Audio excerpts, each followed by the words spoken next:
Friends, आपको हमारे channel में स्वागत करते हैं। अब हम देखेंगे थोड़ा सा फ्रेजल वर्ब के बारे में। प्रीवियस क्लास में हम पढ़े थे what is phrasal verb, definition of phrasal verb के बारे में एग्जाम्पल करे थे। 2 डेफिनेशन हम समझे थे और 2 एग्जाम्पल करे थे। थोड़ा उसे अभी रिवाइज कर लेंगे हम, उसके बाद एग्जाम्पल पूरा सारा एग्जाम्पल जो है फ्रेजल वर्ब जरूरी होता है 10वीं के कक्षा के लिए हो गए, कॉम्पिटिटिव एग्जाम के लिए हो गए, सारे के लिए जो जरूरी होता है वो सब हम देखेंगे और पूरा कवर करेंगे। आज हम फ्रेजल वर्ब का क्लास पूरा कंप्लीट करेंगे। देखिए यह है हमारा फ्रेजल वर्ब, जिसे हम क्यों फ्रेजल वर्ब कहते हैं।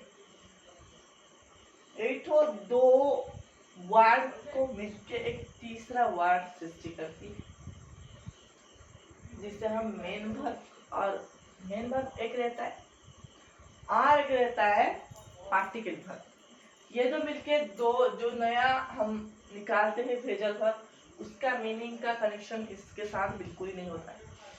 ये मीनिंग अलग होता है, वो मीनिंग अलग होता है, लेकिन जो निकलता है नया शब्द, उसका मीनिंग जो होता है वो पूरा डिफरेंट, हम बोल सकते हैं पूरा अलग रहता है। यही तो इंटरेस्टिंग करता है ये बात को।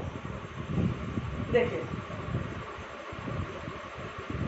a phrasal verb formed an adverb particle is added to the main verb. The verb has a new meaning most of the time. जब हम क्या करते हैं, जब phrasal verb क्रिएट करते हैं तो क्या होता है ना, verb particle ऐड करते हैं मेन verb के साथ।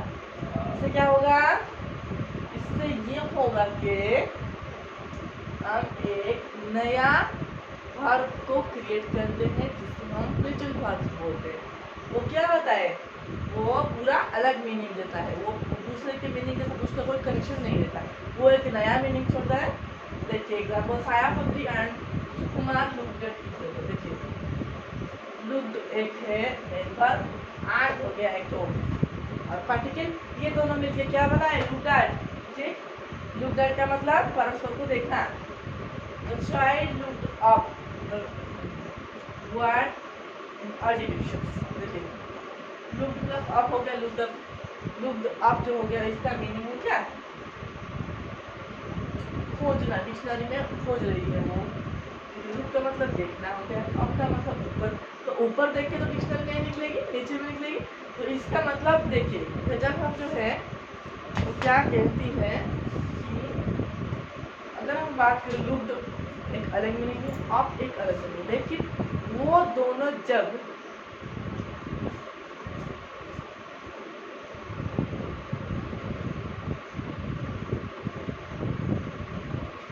मिलके फ्रेजल वर्ब क्रिएट करते हैं तो वो एक कॉलम मीनिंग निकल जाए। ठीक, देखिए अभी हम प्रैक्टिस करेंगे थोड़ा सा एग्जाम्पल, जिससे आसानी होगी आपको सब समझने में कि कैसे फ्रेजल वर्ब क्रिएट होते हैं।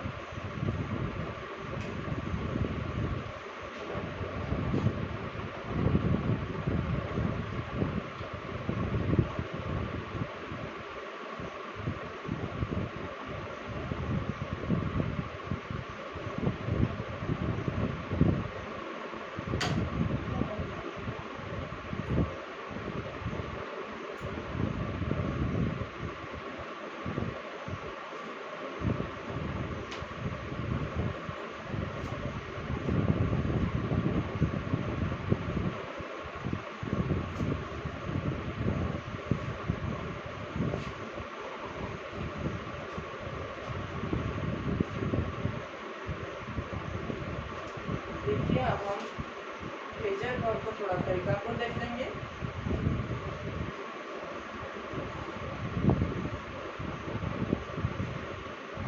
ये सब आप नोट को स्क्रीनशॉट मार के खाते में लिख लीजिए।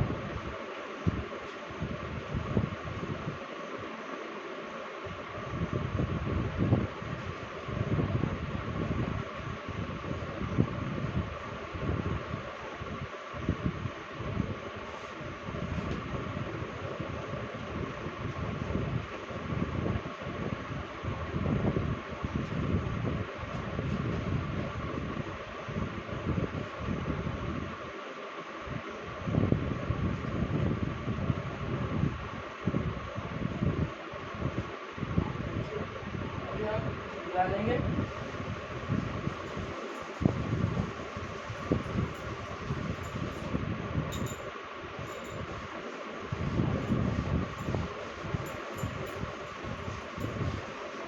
वीडियो को हम दो पार्ट में छोड़ते हैं,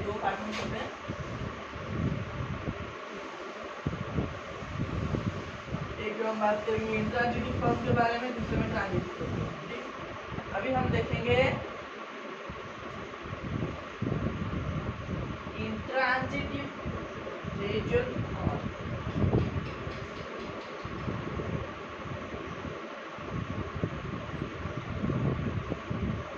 पहला एग्जाम्पल के बारे में हम बात करेंगे, ये हो गया ब्रेक डाउन।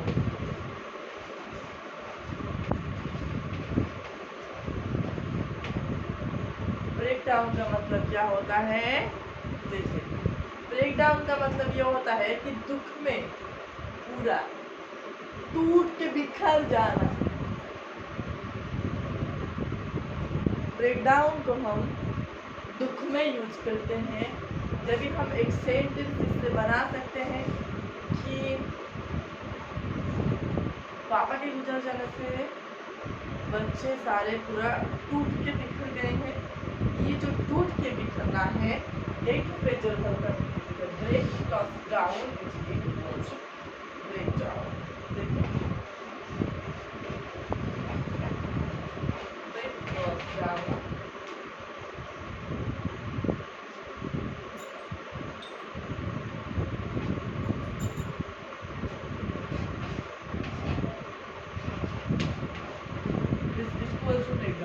ब्रेक का मतलब तोड़ना। आप सबको पता है कि ब्रेक का मतलब क्या होता है? तोड़ना। लेकिन डाउन का मतलब क्या होता है? नीचे की ओर। लेकिन हम क्या पढ़े थे? डेफिनेशन पहले बोर्ड में जो पढ़े थे अभी डेफिनेशन के बारे में, उसमें ये लिखा था कि जब हम एक मेन वर्ब और एक वर्ब पार्टिकल को जोड़ के एक नया फ्रेजल वर्ब क्रिएट करते हैं जिसका मीनिंग पूरा डिफर करता है पहले दोनों मीनिंग से। देखिए, अभी एग्जांपल आप देखेंगे समझेंगे। ब्रेक मतलब तोड़ना, डाउन मतलब नीचे की ओर, लेकिन ब्रेक डाउन का मतलब दुख में टूट जाना। ठीक, समझ गए? अभी थोड़ा सेकेंड एग्जांपल के बारे में हम देखेंगे। केम ऑफ, केम ऑफ देखेंगे,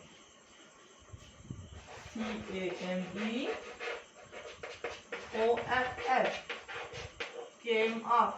देखिए, कम जो होता है वर्ड उससे केम निकला है। केम प्लस ऑफ इक्वल टू हो गया केम ऑफ। देखिए, केम का मतलब क्या रहता है? कॉम का दूसरा फॉर्म को हम केम बोलते हैं, ऑफ यानी बंद करना। दोनों का मीनिंग पूरा अलग है, लेकिन तीसरे का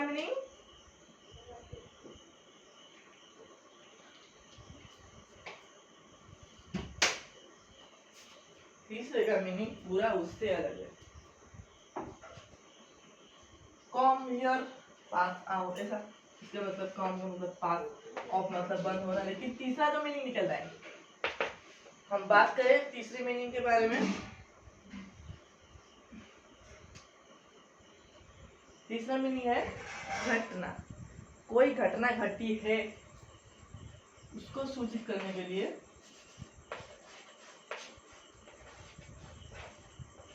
क्या बोलते हैं? केम ऑफ, टूट जाना, दुख में टूट जाना। देख, थर्ड एग्जांपल हम देखेंगे फॉल आउट। फॉल आउट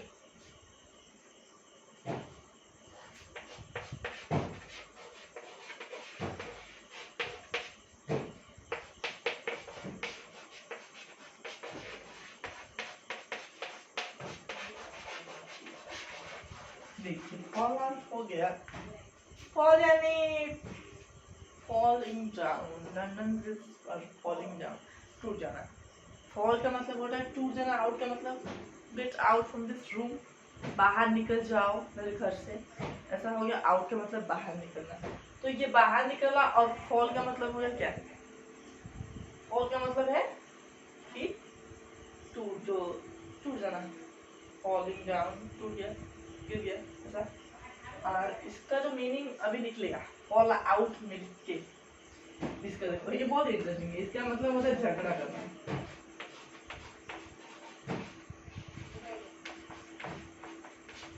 झगड़ा करना, देखिए फॉल का मतलब अलग, आउट का मतलब अलग, लेकिन इनके जो झगड़ा करना निकले है वो भी अलग।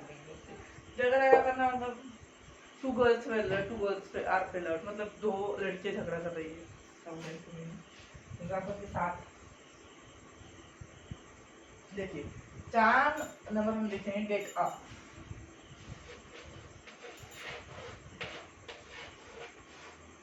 देखिए गेट का मतलब अलग, अप का मतलब अलग। मेन बात ये पार्टिकल ये मिलके क्या हो गया? गेट प्लस अप हो गया गेट अप। गेट अप क्या? पूजा, बेड को छोड़ना, बेड छोड़ना है, हम बोलते हैं गेट अप।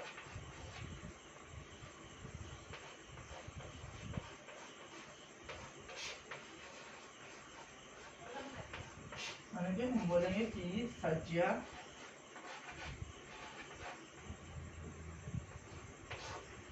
त्याग करना।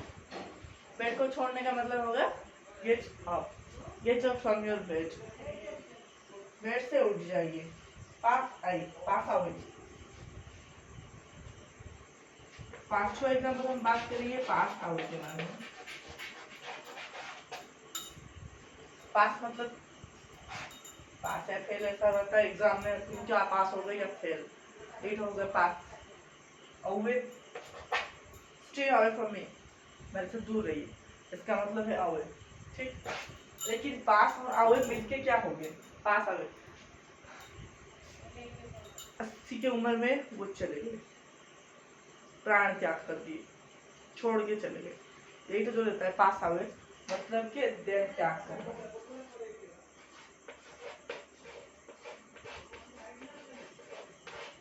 देह त्यागना, सबको छोड़ के चले जाना। देखिए ये तो पूरा आपका क्लियर हो गया। अब दोबारा से देख लेंगे।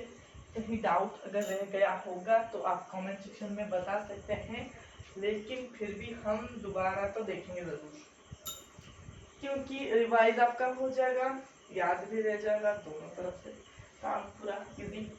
ब्रेक डाउन देखिए, ब्रेक ब्रेक लगा लो कार का, गिर जाओगे वरना। साउंड देखिए नीचे की ओर जाना, लेकिन टूट जाना इसका होता है फ्रेजल वर्ब का मीनिंग। याद रखे, पहला रूट का मीनिंग याद रखे और फ्रेजल वर्ब का मीनिंग याद रखे।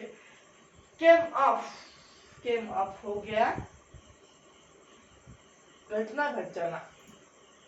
केम ऑफ कौन सा है? केम ऑफ हो गया बंद करना, लेकिन इसका मतलब घटना घटी है, घटना घटने वाली है, घटना घटेगी, ये सब अर्थ में ये केम ऑफ यूज होता है। देखिए 3 नंबर का एग्जांपल देखिए, fall out. Falling down, falling down. मैं जो बात बोलती हूँ अगर वो आप याद कर लेंगे तो वो फ्रेजल वर्ब भी आपको याद रह जाएगा। देखिए फॉल आउट हो गया, फॉल यानी गिरना, आउट यानी बाहर निकल, gate out from this room. ये जो मैं जो बोल रही हूँ सेंटेंस वो आपको सिंबलाइज कर दिया याद करने में कि हाँ मैम पढ़ाए थे क्या फॉल आउट के बारे में, क्या क्या फॉल का मतलब क्या, आउट का मतलब क्या, उसके बाद उसका मीनिंग क्या रहता है। फॉल आउट का मतलब क्या हम पढ़ाए थे, not this bridge is falling down. Out के बारे में क्या जानते हैं, gate out from this room. देखिए इसका 2 सेंटेंस अगर याद कर लेंगे तो हमें तुरंत याद रहेगा, अरे यार ये फॉल आउट का मतलब तो झगड़ा करना था, ठीक। ये इजी रहता है, हम पढ़ाई के बीच क्या करते हैं थोड़ा एंटरटेन करेंगे तो वो ज़्यादा जल्दी हमें याद रह जाती है। कुछ ऐसा सिंबल हमेशा छोड़ के जाए जिससे पढ़ने के टाइम, क्लास करने के टाइम सारे क्वेश्चन के सारे आंसर में आप कोशिश करें कोई ऐसा चीज़ ढूंढने की जो मज़ा देगी, जो फनी रहेगी और पढ़ाई भी आपका पूरा याद रह जाएगी, ठीक। देखिए get up, get out from my room, get हो गया अप डाउन जो रहता है अपोजिट वर्ड याद रख सकते हैं आप। वही टर्न निकला गेट अप यानी क्या, ये तो इजी है, ये तो पूरा याद रहेगा, ये तो किसी की जरूरत ही नहीं होगी। देखिए ये गेट अप हो गया सज्जा त्याग करना, gate out from this bed, सुबह हो गई है, आप बेड त्याग कर ले, यही तो मीनिंग है। देखिए अब क्या पास आवे है, पास आवे, पास मतलब पास फेल तो रहता है एग्जाम में, आवे मतलब स्टे अवे फ्रॉम मी, और से दूर रहिए।